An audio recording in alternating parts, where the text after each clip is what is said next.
नमस्कार मित्रों, learn today पर आपका स्वागत है।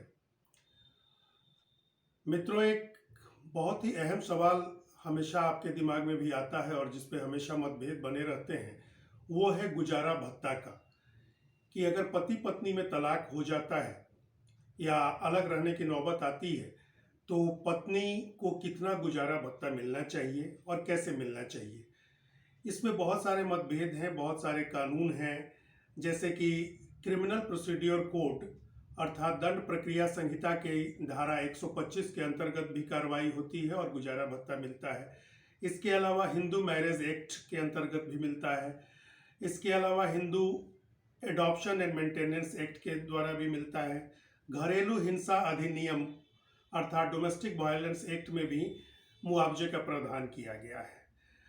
इन सभी चीज़ों को देखते हुए और मुकदमे जो देर तक लंबित रहते हैं, बहुत दिनों तक लंबित रहते हैं और कभी कभी दोनों पक्षों को उस मुकदमों की कार्रवाई से इनकार होता है और कब से मिलना चाहिए इस मामले पे भी मतभेद होता है। इन सारे चीज़ों पर विराम लगाते हुए माननीय उच्चतम न्यायालय अर्थात सुप्रीम कोर्ट ने एक दिशा निर्देश जारी किया है। माननीय सुप्रीम कोर्ट की 2 सदस्यीय पीठ ने, जिसमें जस्टिस इंदु मल्होत्रा और जस्टिस आर सुभाष रेड्डी थे, उन्होंने अपने विशेषाधिकार का प्रयोग करते हुए संविधान की अनुच्छेद 142 के तहत यह निर्देश जारी किए हैं कि गुजारा भत्ता और निर्वाहन भत्ता के लिए दोनों पार्टियों को अर्थात पति और पत्नी दोनों को अपने एसेट और लायबिलिटी अर्थात संपत्ति, खर्चे और देनदारी, इन सब का ब्यौरा अनिवार्य रूप से देना होगा और गुजारा भत्ता जो होगा वो अदालत में आवेदन दाखिल करने की तिथि से ही मान्य होगा।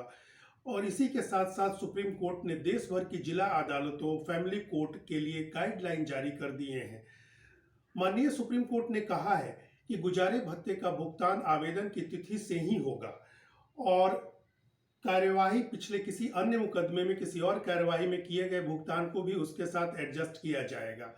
माननीय उच्चतम न्यायालय ने यह निर्धारित किया है कि पत्नी की गुजारा भत्ता की जब अर्जी आएगी उसके का जवाब पति को 4 हफ्ते के भीतर देना होगा और अपने हलफनामे में अर्थात एफिडेविट में अपनी संपत्ति और अपने देनदारी अर्थात एसेट और लायबिलिटी का वर्णन करना होगा। साथ ही साथ कोर्ट उसे 2 मौका देगी और अगर पति के द्वारा जवाब नहीं दिया जाता है तो कोर्ट में उसका बचाव खत्म हो जाता है और अदालत अपने डिमांड पर, पत्नी द्वारा किए गए डिमांड मांग के आधार पर अपना फैसला सुना सकती है। अगर कोई जानकारी, गलत जानकारी कोर्ट में दी जाती है पति के द्वारा तो उस स्थिति में उस पार्टी पर मुकदमा चलेगा, साथ ही कंटेम्प्ट ऑफ कोर्ट भी चलेगा। अंतरिम गुजारे भत्ते का आदेश जो होगा वो हलफनामा दायर करने के 4 से 6 महीने के भीतर देना होगा कोर्ट को। अर्थात किसी भी मेंटेनेंस के मामले का मैक्सिमम 6 महीने के भीतर निपटारा हो जाना चाहिए। माननीय सुप्रीम कोर्ट ने यह भी व्यवस्था दी कि गुजारा भत्ता तय करने के लिए कोई स्ट्रेटेजिक फार्मूला नहीं है, कोई ऐसा तय मैथमेटिकल फार्मूला नहीं है। यह दोनों पार्टियों के अर्थात पति और पत्नी के स्टेटस पे तय होगा। साथ ही साथ पत्नी की जरूरत, बच्चों की पढ़ाई, पत्नी की पढ़ाई कैसी हुई है, वो प्रोफेशनली एजुकेटेड है या नहीं, साथ ही साथ उसकी आमदनी क्या है, क्या जो आमदनी पत्नी की है उसके आधार पर उसके जीवन का निर्वाह हो सकता है, क्या पत्नी नौकरी में है, वो नौकरी शादी के पहले कर रही थी या शादी के बाद वो नौकरी में आई, या पत्नी नॉन वर्किंग है, उसकी कमाई कुछ नहीं है। इन सभी परिस्थितियों को देखना पड़ेगा और साथ ही साथ पति की हैसियत क्या है, उसकी क्या एसेट्स है, उसके क्या लायबिलिटी हैं, देनदारियां क्या है, पैतृक संपत्ति क्या है, इन सभी बिंदुओं को देखने के बाद ही गुजारे की सही रकम का निर्णय हो सकेगा।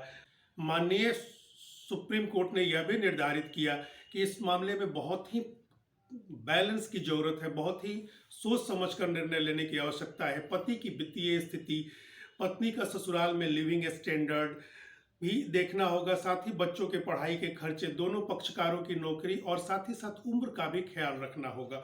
हालांकि माननीय उच्चतम न्यायालय ने यह भी क्लियर कर दिया, यह भी साफ कर दिया कि पत्नी अगर नौकरी करती है तो ऐसा नहीं है कि उसको मेंटेनेंस नहीं मिलेगा, अर्थात पत्नी की नौकरी मेंटेनेंस लेने में बाधा नहीं बनेगी।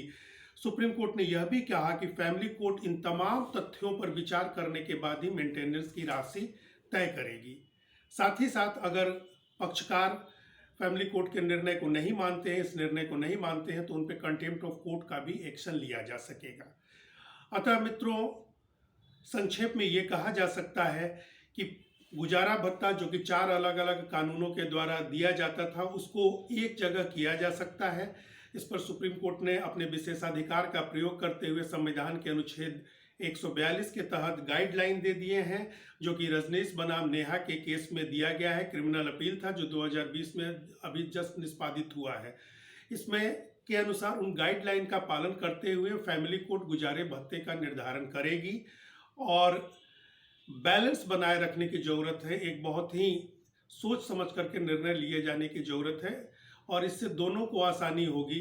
न तो पति प्रताड़ित हो सकेगा और न पत्नी प्रताड़ित हो सकेगी। साथ ही साथ 6 महीने की समय सीमा भी निर्धारित कर दी गई है।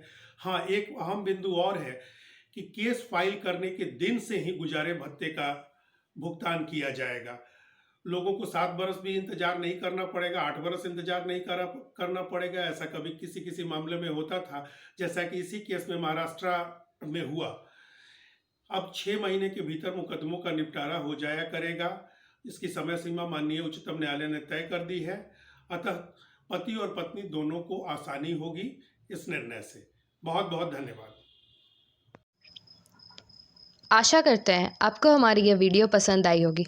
हमारे चैनल लर्न टुडे को सब्सक्राइब करके बेल बटन ज़रूर दबाएं एवं इस वीडियो को लाइक करना एवं अपने दोस्तों और परिवार के साथ शेयर करना ना भूलें। हमें कमेंट्स करके अपने सजेशंस भी दें। धन्यवाद।